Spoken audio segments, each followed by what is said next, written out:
Crew, Chad here, as if you expected anybody else. Tuesday, I don't know why I have such a hard time with the date. Tuesday, June 12th, time for your weekly update on what's going on back here. So, I'm finally getting around to vine bearing.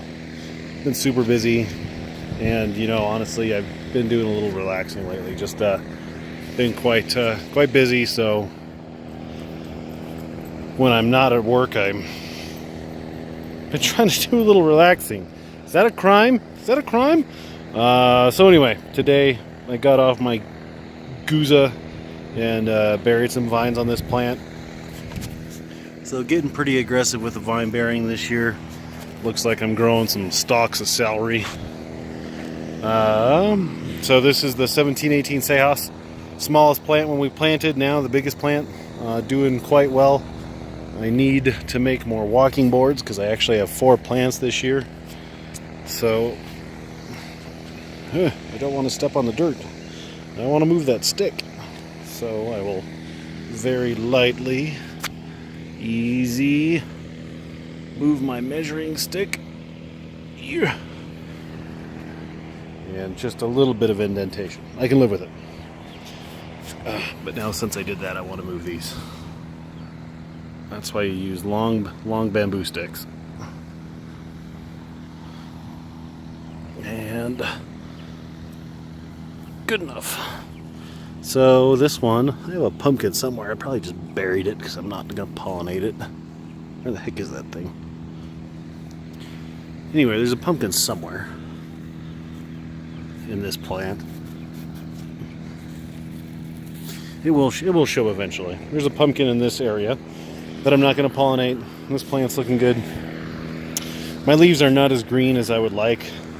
I'm going to drench a little Epsom salts. I'm going to head down to Target tomorrow and get some Epsom salts. You can see that the plants, this one's probably the best looking. It's dark, but I mean, on a scale of 1 to 10, I'd give it an 8.5. Almost there. This one's much lighter in coloration. It's hard to kind of see on the camera, so I think he needs a little Epsom salts. And then this one is looking pretty good. This one's got the craziest darn vines. So you can see our stumps here. Let's focus. Stumps here, secondary vine going this way, secondary vine going this way, secondary vine that's probably not gonna, I'm just gonna pinch. I'll do it right now. That's not going to amount to anything in life. So take him off. And then another secondary vine going this way, and then another one there.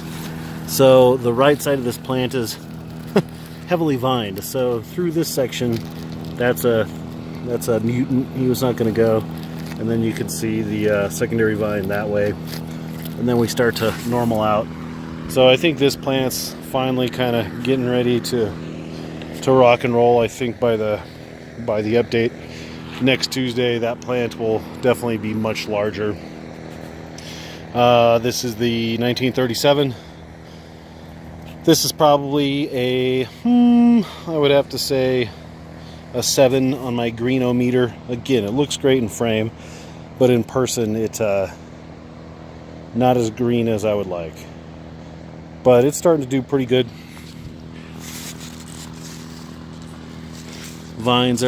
Secondary vines are starting to go on this one, on this side. This one we had a mutant vine.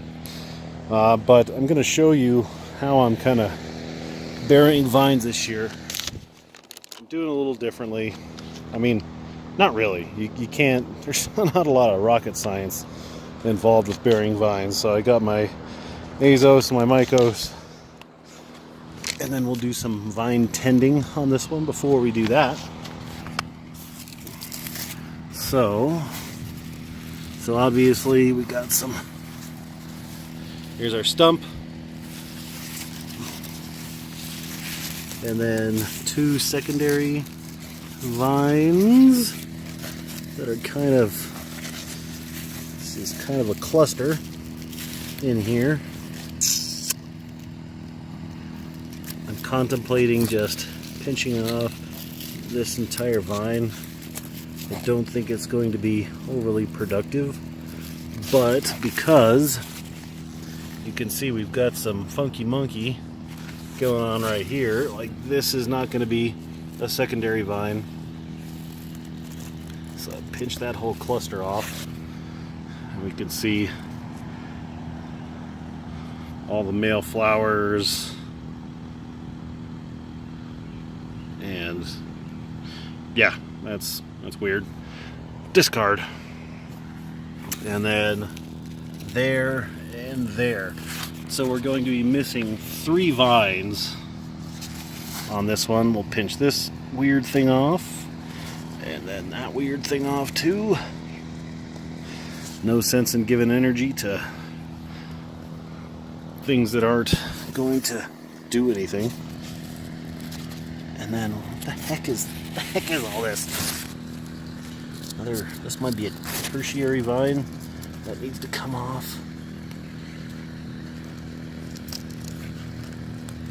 So, yeah, tertiary vine. Discard that.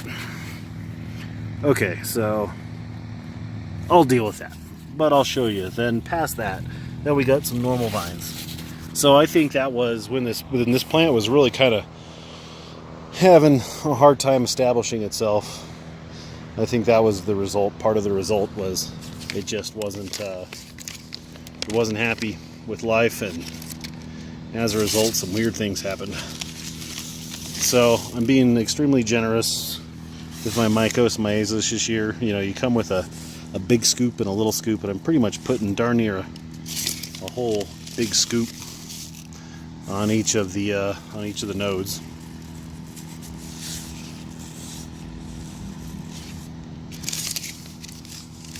And then I'll go do this on just about everything.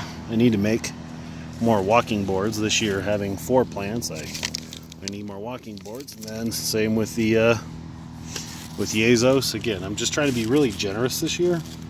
So when we went to the GPC, we learned about why this is good stuff, and they used lots of multi-syllabled words and lots of diagrams and things that if you were, you know, really kind of a plant ultra nerd, which, you know, I kind of am, but, you know, as Forrest Gump would say, I'm not a smart man, Jenny. That was all over my head. So there you go. So that's what I'm doing. And then where's my scooper?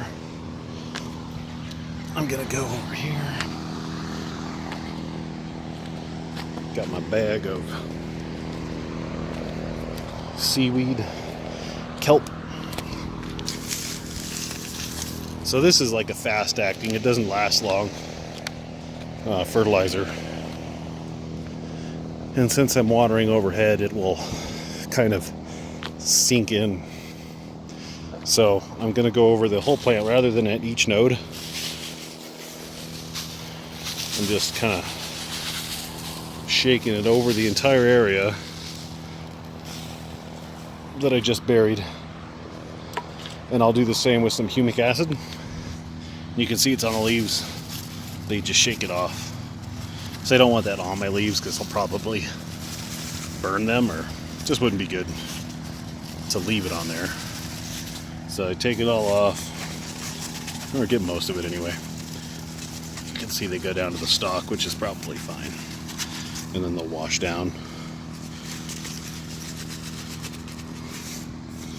And I'll do that. That's boring. This whole thing's probably boring. But hey, thanks for tuning in. And let's get a scoop and then cover it up. And where I'm differing a little this year is just the amount of coverage. You know, like I am full on covering that up on all sides, you know, on the underside of the male flower, on the back side of the vine, so that it's totally dark, and we'll get that root to ignite and then root in. So that's that. Secondary vines on this one, and then this side of the Urana is doing real good too. So if I had to rank my plants, probably first, second, third, and fourth but I don't know. He might be coming on strong, but then again, so is this 1937. I'm on track for probably pollinating my usual pollination time, which is very end of June, first or second week of July. No, not even second week. We'll go first week of July, 4th of July-ish. By the 10th, I think my 1,200 pounder last year was like July 14th. So I have time. That's still a month from now. So I still have a month. Whereas everybody wants big plants with our weather here in Denver. That's just not my philosophy. I start a little bit later on purpose. And then I get all paranoid because everybody has much bigger plants. But my strategies work for me.